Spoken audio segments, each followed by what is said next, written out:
I fully agree with the Honorable Deputy Minister when he says that it should be our endeavor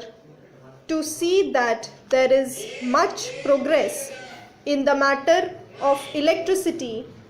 and that consumers get electricity at a cheaper rate. Sir, in our country, with the question of national reconstruction before us and considering the position of our gold reserves, it is very necessary to develop the other resources of power. I remember, sir, that in our student days we used to read about white coal,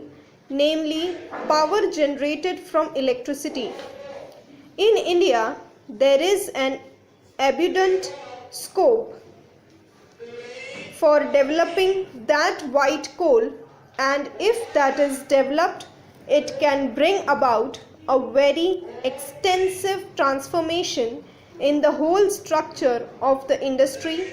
because if there is supply of cheap electricity, then cottage industries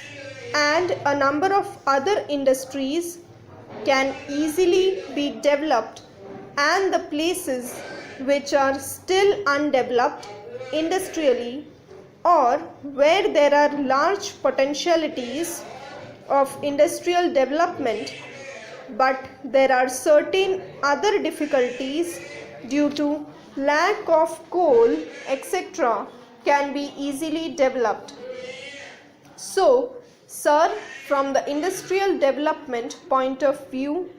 and from the point of view of developing cottage and other industries, as also from the point of view of the employment potential which is connected with these industries, it is very necessary that progress should be made in the development of electricity. This will help the consumers also, because electricity is now being used for more and more purposes, including the domestic purposes, and with electricity we are able to reduce the drudgery of our day-to-day life. But sir, there are certain other factors which should also be taken into consideration when we are considering the question of developing these things. Sir,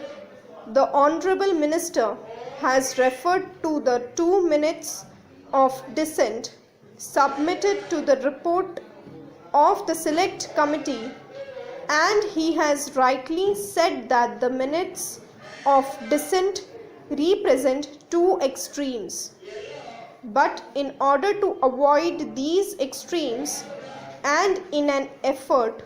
to adopt a middle course, actually what has happened is that the middle course goes round the other extreme, that is to say, it goes to help the vested interests, and thereby it comes in the way of development of electricity departments. Sir, take for instance the question of the electricity development when the different stations under the DVC scheme were all intended to produce electricity.